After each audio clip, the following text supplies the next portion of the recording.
सर्वेभ्यो नमो नमः। प्रिय विद्यार्थियों, स्वागत है आप सबका इस संस्कृत कक्षा में।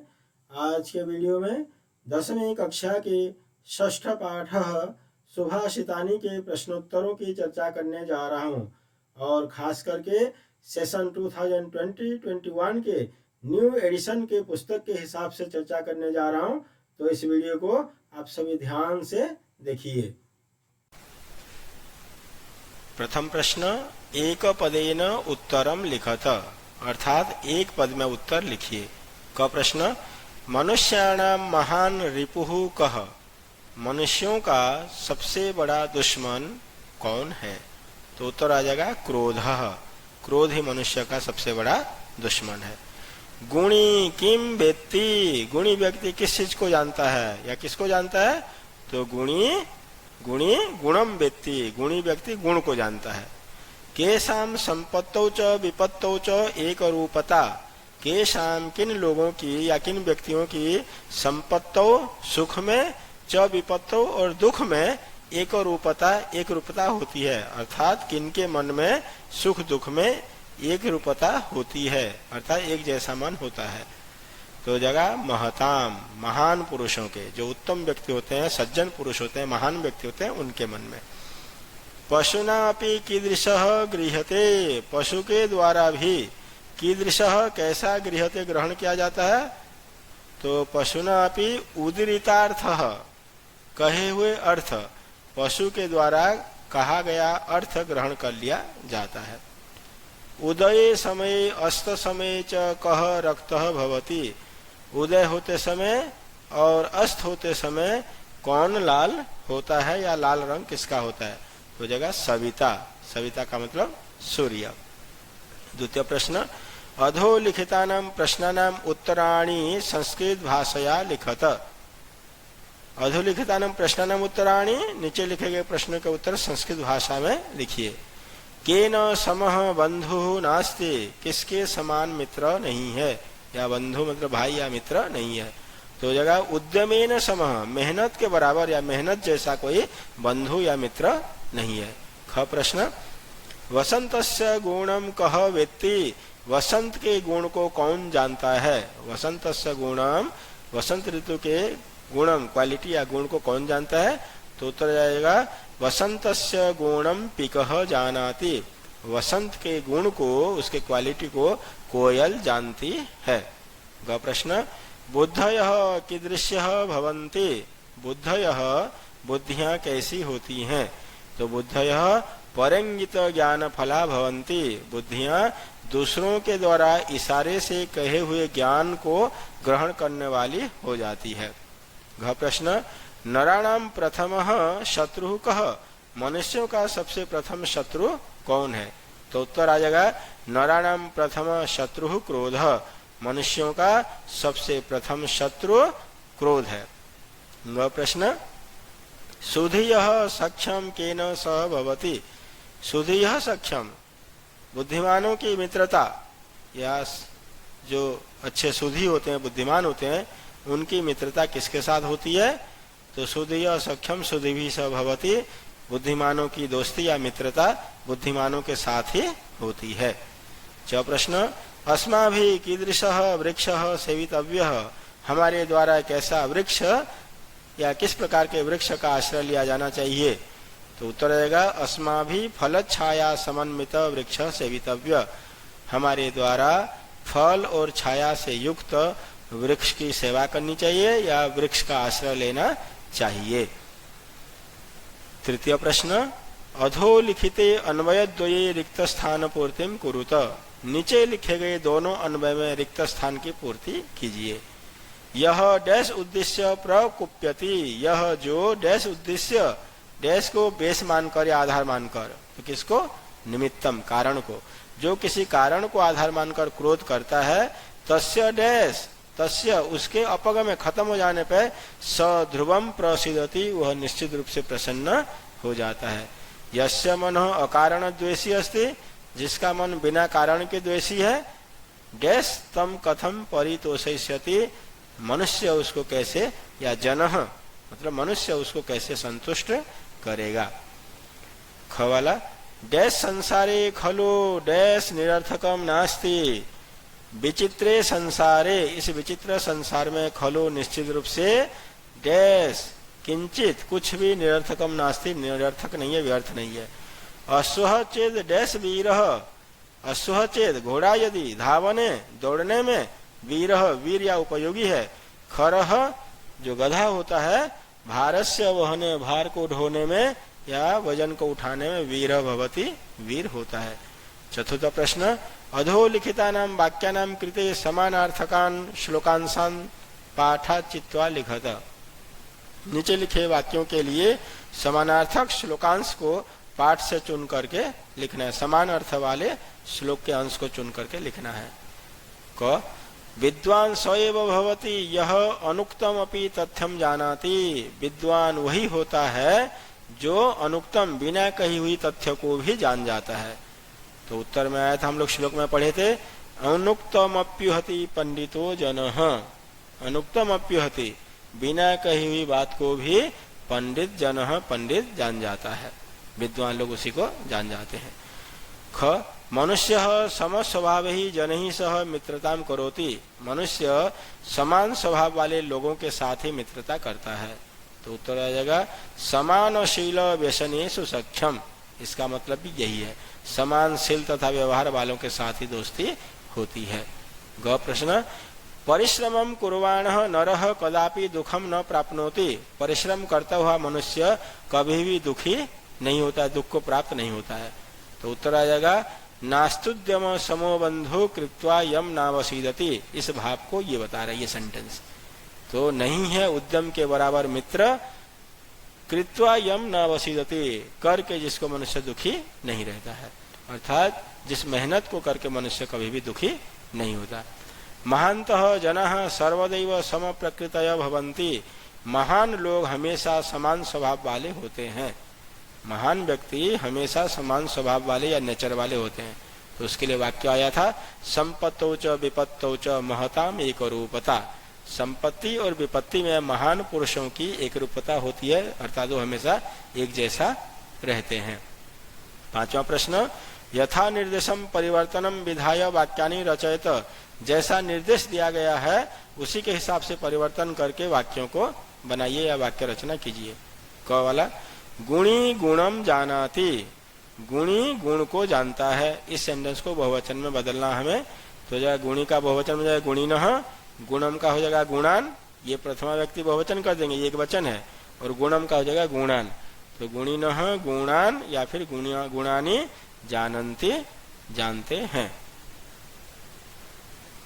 पशु उदीरितम अर्थम गृह्णाति, पशु जानवर उदीरित अर्थम कहे हुए अर्थ को, मीनिंग को गृह्णाति ग्रहण कर लेता था, जान जाता है। इसको कर्मवाच्य में बदलने के लिए बोल रहा है। प्रिय विद्यार्थियों, इस कर्मवाच्य के ऊपर मैंने एक बहुत सुंदर वीडियो बनाया है, और मेरे CBSE संस्कृत चैनल में जा करके जब प्लेलिस्ट में जाएंगे तो आपको उसका वीडियो मिल जाएगा, तो वहां से देख लीजिए। और जो बच्चे सब्सक्राइब नहीं किए हैं ना, मेरे चैनल को जरूर सब्सक्राइब कर लेना बच्चों। तो पशु उदीरितम अर्थम गृह्णाति, जानवर कहे हुए अर्थ को जान लेता है, ग्रहण कर लेता है। पशु, तो ये प्रथमा विभक्ति एक वचन है, तो इसको तृतीया एक वचन में बदल देंगे पशुना। उदीरितम ये द्वितीय एक वचन है, ये प्रथमा एक वचन में बदल जाएगा उदीरितः। अर्थम द्वितीय विभक्ति का एक वचन है, तो प्रथमा एक वचन में बदल देंगे अर्थः। अब ये गृह्णाति है, इसको कर्मवाच्य में जब बदलेंगे गृह्यते बन जाता है। तो जानवर कहे हुए अर्थ को समझ जाता है, ग्रहण कर लेता है, जानवर के द्वारा कहा हुआ अर्थ या कही गई अर्थ को ग्रहण कर लिया जाता है। मृगाः मृगैः सह अनुव्रजन्ति, ये सेंटेंस बहुवचन में है, इसको एक वचन में बदलने के लिए बोल रहा है। मृगाः बहुवचन करता है, तो इसको एक वचन कर देंगे मृगः। ये तृतीया का बहुवचन है, ये प्रथमा एक वचन में बदल जाएगा, और सह स रहेगा। अब मृग एक वचन है तो क्रियापद एक वचन हो जाएगी। तो मृगः मृगेण सह अनुव्रजति, हिरण हिरण के साथ चलता है। कह छायाम निवारयति, कह कौन छाया को दूर करता है, कर्मवाच्य में बदलने के लिए बोल रहा है। तो कह का तृतीया व्यक्ति हो जाएगा केन। जब भी कर्मवाच्य में बदलते हैं बच्चों कर्तृवाच्य को, तो वहां पे प्रथमा व्यक्ति को तृतीया बदलते हैं, द्वितीया को प्रथमा बदलते हैं, और क्रियापद कर्मवाच्य के हिसाब से होता है। कर्म के अनुसार। तो कह का हो जाएगा केन, छायाम का हो जाएगा छाया, और निवारयति का हो जाएगा निवार्यते। प्रश्न तेन एव वह्निना शरीरम दहते, ये कर्मवाच्य में दिया गया है, इसको कर्तृवाच्य में बदलेंगे। तेन ये तृतीया व्यक्ति का वचन है तो उसको प्रथमा के वचन में बदल देंगे सह। एव अव्यय है, इसमें कोई चेंज नहीं होगा, एव का एव ही रहेगा। उसके द्वारा तेन एव वह्निना, उस अग्नि के द्वारा ही शरीर को जलाया जाता है, वही अग्नि शरीर को जला देती है। तो स एव वह्नि शरीरम दहति। छठा प्रश्न संधिम संधि विच्छेदम कुरुत, संधि अथवा संधि विच्छेद कीजिए, संधि अथवा संधि विच्छेद कीजिए। जैसे यहाँ पे बच्चों दिया न प्लस अस्ति प्लस उद्यम समः। अब इनको हम संधि जब करेंगे तो न में अ है, इधर अ है, दोनों मिलकर के बन जाएगा ना, तो नास्ति बन जाएगा ये दोनों शब्दों में। और नास्ति के बाद यहाँ ई है और इधर ऊ है, तो ई के बाद जब दूसरा स्वर आता है, भिन्न स्वर आता है, तो ई को य कर देते हैं, तब ये बन जाएगा नास्तुद्यम समः। डैश प्लस डैश तस्यापगमे, इसको संधि विच्छेद करेंगे। यहाँ पे आ बना हुआ है तो तस्य प्लस अपगमे, और मिलकर के बन जाएगा आ तस्यापगमे। अनुक्तम प्लस अपि प्लस उहति, अनुक्तम प्लस अपि प्लस उहति। अनुक्तम में म में अ मिल जाएगा, म पूरा हो जाएगा। अनुक्तम अपि, फिर ई के बाद अन्य स्वर आ रहे हैं तो ई को य हो जाएगा, ये य प आधा रह जाएगा, फिर उहति ये ऊ की मात्रा और हति। अनुक्तम अप्युहति। गावह प्लस च, यहाँ पे सत्व संधि है बच्चों, विसर्ग को श हो जाएगा। कब होता है? नहीं, विसर्ग के बाद च छ स आने पे विसर्ग को स हो जाता है, तो बन जाएगा गावश्च। न प्लस अस्ति, न में अ है, इधर अ है, दोनों मिलकर के आ बन जाएगा नास्ति, दीर्घ संधि। रक्तः प्लस च प्लस अस्तमये। अब यहाँ पे बच्चों देखते हैं विसर्ग के बाद च आ रहे तो हो जाएगा रक्तश्च, और ये अ मिलकर के आ रक्तश्चास्तमये। तो पहले सत्व संधि है, फिर बाद में दीर्घ संधि। डैश प्लस डैश योजकस तत्र, यहाँ पे आधा स हुआ है, इस विसर्ग को आधा स कर दिया सत्व संधि के नियम से। विसर्ग के बाद तौथ स आने पे विसर्ग को स हो जाता है, तो योजक प्लस तत्र योजकस तत्र। को देखते हैं समस्त पदम विग्रहम लिखत, समस्त पदम विग्रहम व लिखत, मतलब समस्त पद बनाना है तो समस्त पद लिखिए, और विग्रह करना है तो विग्रह कीजिए। जैसे यहाँ पे दिया है उद्यम समः, उद्यम के बराबर, उद्यम के समान। तो सम शब्द जब भी प्रयोग किया जाता है तब तृतीया विभक्ति हो जाती है, तो हो जाएगा उद्यमेन समः उद्यम समः। उद्यमेन, उद्यम शब्द में तृतीया, उद्यमेन समः। तो जब इसको संधि करेंगे उद्यमेन का मूल शब्द ले लेते हैं और बाद वाला शब्द वैसे जोड़ देते हैं, तो बन जाता है उद्यम समः। शरीरे स्थितः, शरीरे सप्तमी विभक्ति के वचन लगा दिया, तो इसको हम मूल शब्द ले लेंगे शरीर, और इधर स्थित का स्थित ही बचता है, या फिर स्थ भी कर सकते हैं, दोनों बन जाएगा बच्चों, शरीरस्थ और शरीर स्थितः, दोनों सही आंसर है। निर्बलः, निर्गतम बलम यस्मात् स, निकल गया है बल या ताकत जिससे वह निर्बल, जिस व्यक्ति से ताकत खत्म हो जा रहती है या बल निकल जाता है उसी को निर्बलः बोलते हैं। यहाँ पे बहुब्रीहि समास है। देहस्य विनाशनाय, देह का विनाश करने के लिए, देह का विनाश, षष्ठी व्यक्ति लगी है तो षष्ठी तत्पुरुष है यहाँ पे, तो यहाँ मूल शब्द जब बनाएंगे देहस्य में से देह ले लेंगे, उत्तर पद जोड़ देंगे, देह विनाशनाय। महावृक्ष, महान च असो वृक्ष, महान है यह वृक्ष, ये भी कर सकते हैं, या फिर महान वृक्ष, दो प्रकार से इसका विग्रह बनता है बच्चों। महान च असो वृक्ष, महान है यह वृक्ष, या फिर महान वृक्ष, ये भी बन जाएगा। च वाला देखते हैं, समानम शीलम व्यसनम येषाम तेषु, समानम शीलम बराबर शील या व्यसन व्यवहार, येषाम जिनके, तो हो जाएगा वो समानशील व्यसनीनः, फिर तेषु जब जोड़ देंगे तो समानशील व्यसनेषु बन जाएगा। ये है आपका बहुब्रीहि समास। अयोग्य, जो योग्य नहीं है तो न लग जाएगा, न योग्य अयोग्य, तो इसको जब समास करते हैं न को अ में बदल देते हैं और बाद वाला पद जोड़ देते हैं तो अयोग्य बन जाता है। अब देखते हैं सातवां प्रश्न, अधोलिखितानां पदानां विलोम पदानि पाठात् चित्वा लिखत। ये जो शब्द इधर दिए हुए हैं लेफ्ट साइड में, इनके विलोम शब्द पाठ से चुन करके लिखने के लिए कह रहा है। तो मैंने यहाँ पे लिख दिया है इसका विलोम शब्द। प्रसीदति प्रसन्न होता है, अवसीदति दुखी हो जाता है, मूर्खः मूर्ख, पंडितः विद्वान या पंडित, वली बलवान, निर्बलः कमजोर बलहीन, सुलभ जो आसानी से मिल जाता है सुलभ, और जो कठिन से मतलब मुश्किल से मिलता है वो दुर्लभ।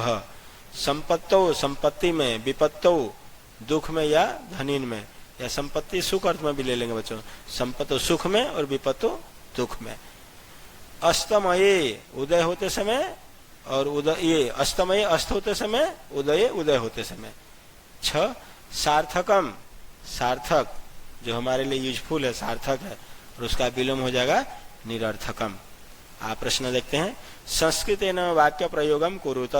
ये जो कुछ कुछ शब्द दिए हुए हैं, इन शब्दों को हम ले करके संस्कृत के छोटे छोटे वाक्य बनाएंगे। जैसे वायसः, वायस का मतलब होता है कौआ, तो वायसः चतुर भवति, कौआ चतुर होता है, बहुत चालाक होता है। और भी अपने मन से भी कोई भी सेंटेंस बना सकते हैं। वायसः कृष्ण वर्णः भवति, कौआ काला रंग का होता है। ख प्रश्न निमित्तम, ये निमित्त वर्ड को लेकर के हम लोग सेंटेंस बनाएंगे। निमित्तम मतलब होता है कारण। त्वम किम निमित्तम विदेशम गच्छसि, तुम किस कारण से विदेश जा रहे हो। सूर्य, सूर्य को लेकर के एक वाक्य बनाएंगे। सूर्य पूर्व दिशायाम उदयति, सूर्य पूर्व दिशा में उदय होता है। और भी बना सकते हैं। सूर्य पश्चिम दिशायाम अस्तम गच्छति। पीकः, पीका मतलब कोयल, पीकः मधुर स्वरेण गायति, कोयल मधुर स्वर में गाती है। वह्नि, वह्नि मतलब आग, शीतकाले वह्नि रोचते, सर्दी के समय में या ठंडी के दिन में या समय में आग बहुत अच्छी लगती है। तो प्यारे बच्चों, इस तरह से हमारा ये चैप्टर का पूरा वेक एक्सरसाइज समाप्त हुआ। थैंक यू, धन्यवाद, नमो नमः।